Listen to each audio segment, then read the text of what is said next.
नमस्कार दोस्तों, ओम नमः शिवाय। स्वागत है आप सभी का इस नए वीडियो में। ओम नमः शिवाय, जय श्री शिवाय, नमस्तुभ्यम, हर हर महादेव। पूर्णिमा तिथि के दिन के ये छोटे से और विशेष उपाय हैं जो कि 8, 8 और 8 वाले ये उपाय हैं। कैसे करेंगे और किस प्रकार करने चाहिए हम सभी को पूर्णिमा तिथि के ये छोटे-छोटे मुख्य उपाय हम सभी कुछ जानेंगे। पूज्य गुरुदेव की विशेष कृपा से, अनुकंपा से इस उपाय को बहुत ही सरल और सहज रूप से जानने का प्रयास करेंगे कि धन की प्राप्ति भी होगी, हमारे घर में माता लक्ष्मी जी की जो कमी है वह पूर्णतः होगी और चंद्रदेव की कृपा से हमारे घर में सुख, शांति, समृद्धि आएगी। बहुत ही शुभ योग पड़ रहा है, अमृत योग और पुष्प योग। तो चलिए जानते हैं और समझते हैं कि इन उपायों को कैसे करना है और किस प्रकार करना है। लेकिन प्लीज़ उससे पहले वीडियो को लाइक कर दीजिएगा। अभी तक आपने चैनल पर सब्सक्राइब नहीं करा है, चैनल पर नए हैं तो प्लीज़ चैनल को सब्सक्राइब कर दें।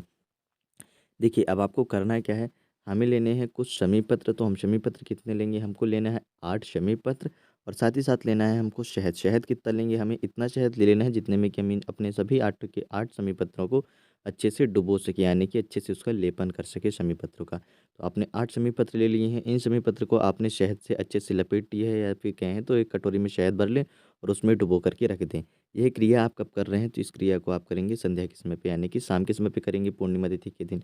ठीक, इतना कर लिया है। इसको लेकर के जाएँगे आप भगवान शिव जी के मंदिर। अब जब शिव जी के मंदिर पहुँचेंगे तो सबसे पहले आपको क्या करना है कि 1 लोटा शुद्ध जल भगवान शिव जी के शिवलिंग पर अभिषेक करके आपको अपने सीधे हाथ से अच्छे से भगवान शिव जी के शिवलिंग को पूर्णतः साफ कर देना है, यानी कि अच्छे से हर जगह आप रगड़ेंगे।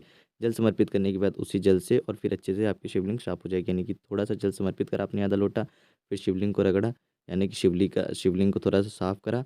और जब आप ये क्रिया कर रहे होंगे उस वक़्त आप श्री शिवाय नमस्तुभ्यम का जाप करेंगे, फिर पुनः आप आधा लोटा जल समर्पित कर देंगे। जल समर्पित कर देने के बाद आपको एक लंबी बाती का दीपक समर्पित करना है, घी का मिट्टी का दीपक समर्पित करेंगे। लंबी बाती का इसलिए कर रहे हैं क्योंकि यह जो उपाय है मुख्यतः आपकी धन प्राप्ति की इच्छा पूर्ति के लिए यह जो उपाय है, तो इसलिए आपको लंबी बाती का दीपक प्रज्वलित करना है घी का।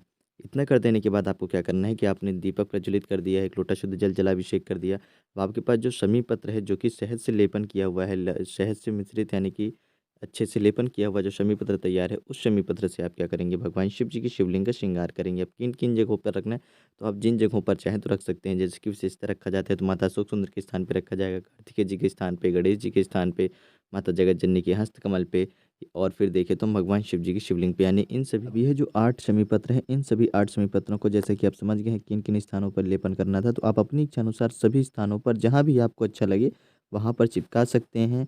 ये कहें तो आप रख सकते हैं। 8 से अतिरिक्त भी यदि आपके पास शमी पत्र उपलब्ध हो सकते हैं तो आप उनसे भी भगवान शिव जी की शिवलिंग का श्रृंगार कर सकते हैं। यह उपाय था आपकी धन प्राप्ति का। अब हम आगे बढ़ते हैं दूसरे उपाय की ओर। देखिए, यह जो दोनों उपाय है ना, आपको पूर्णिमा तिथि के दिन ही करना है। अब हम दूसरे उपाय की जब बात करते हैं तो हमें लेना है 1 शमी पत्र लेना है, 2 बेल पत्र लेंगे और 1 लोटा शुद्ध जल लेंगे। यहाँ पर देखिएगा कि यदि आपको 2 बेल पत्र नहीं मिल रही हैं तो आप चाहें तो 2 लौंग का भी प्रयोग कर सकते हैं। 3 सामग्रियाँ लेकर के आपको भगवान शिव जी की शिवलिंग के समक्ष पहुँच जाना है। पूर्णिमा तिथि के दिन सुबह से लेकर के संध्या के समय पे किसी भी समय पे जा सकते हैं। प्रदोष काल के समय पे करते हैं आप इन उपायों को, पहले और दूसरे उपायों को, तो बहुत अच्छी बात है। देखिए, ये जो उपाय है मुख्य रूप से आपकी इच्छा पूर्ति का उपाय है, तो आपकी जो भी इच्छा होगी वह परिपूर्ण होगी। जिस भी कार्य से आपकी जुड़ी हुई इच्छा होगी वह परिपूर्ण होगी, साथ ही साथ आपके घर में सुख, शांति, समृद्धि बनी रहेगी। तो आपको क्या करना है कि सबसे पहले जो 2 बेल पत्र है, उनको आप माता शोक सुंदरी के स्थान में समर्पित करेंगे। कैसे करेंगे? जैसा कि भी आप देख रहे हो, इस एक बेलपत्री का मुख है भगवान शिव जी की शिवलिंग की तरफ और एक बेलपत्री का मुख है माता अशोक सुंदरी की जलाधारी की अंतिम छोर की तरफ। ठीक, दोनों पत्रियों की जो डंडियाँ हैं, वह आपस में यहाँ पर मिल रही हैं। ठीक इसी प्रकार से आपको लौंग भी समर्पित करना है यदि आपके पास बेलपत्री नहीं है। यानी कि फूल वाला हिस्सा इस तरफ रहेगा एक लौंग का, और एक लौंग का फूल वाला हिस्सा इस तरफ रहेगा, यानी दोनों लौंगों की जो अंतिम छोर होते हैं वह यहाँ पर मध्य में आकर के आपस में मिलेंगे माता शोक सुंदरी के स्थान पे, जो बीच में होता है जलाधारियों के बीच में। इस प्रकार से आपको बेलपत्री या फिर अपनी लौंग समर्पित कर देनी। समर्पित कर देने के बाद जो आपके पास शमी पत्र है वह भगवान शिव जी की शिवलिंग पर समर्पित करेंगे, अवधूतेश्वर महादेव जी का नाम लेते हुए। साथ ही साथ चंद्रमौली महादेव जी का भी आप नाम लेंगे, क्योंकि पूर्णिमा तिथि है और चंद्रदेव का दिन होता है। पूर्णिमा तिथि चंद्रदेव को भी समर्पित होती है। तो चंद्रमौली महादेव जी का नाम लेंगे जिससे कि आपकी इच्छा परिपूर्ण हो और साथ ही साथ घर में सुख, शांति, समृद्धि बनी रहे। आपके घर में प्रेम बना रहे, अनबन ना हो, आपस में कलेश ना हो, लड़ाई झगड़े ना हो। ठीक, और इसी के साथ आपको यह 1 लोटा शुद्ध जल, यदि गुड़ हो या मिश्री हो तो उसको भी आप जल में मिला सकते हैं। मीठा जल है, मीठा यानी कि आपका जो जल है वह मीठा जल हो जाएगा मिष्ठान के रूप में।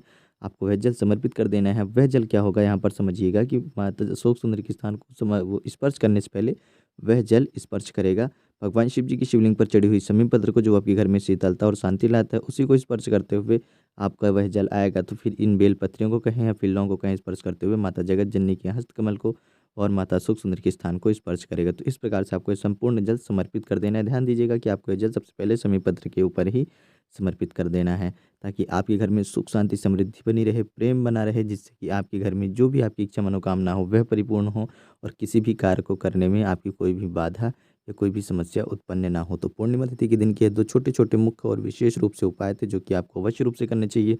दोनों उपाय आप चाहें तो यदि फिर प्रदोष काल में कर सकते हैं, यानी जो पहला उपाय था वह तो आपको प्रदोष काल में करना ही है। दूसरा वाला उपाय वह सुबह से लेकर के शाम तक में आप कभी भी कर सकते हैं। इन छोटे उपायों को ज़रूर करिएगा, आपकी जो भी इच्छा मनोकामना होगी वह विशेष रूप से परिपूर्ण हो। पूज्य गुरुदेव की ही कृपा से बहुत ही सरल और सहज रूप से समझाने का आप सभी को प्रयास करें। इस उपाय को उम्मीद करता हूँ आप सभी समझ गए होंगे कि कैसे करना था धन की प्राप्ति का और घर में सुख शांति समृद्धि को बनाए रखने के लिए पूर्णिमा तिथि के दिन का यह छोटा सा उपाय। तो आप सभी समझ गए हैं। जय श्री शिवाय नमस्तुभ्यम, हर हर महादेव, ओम नमः शिवाय।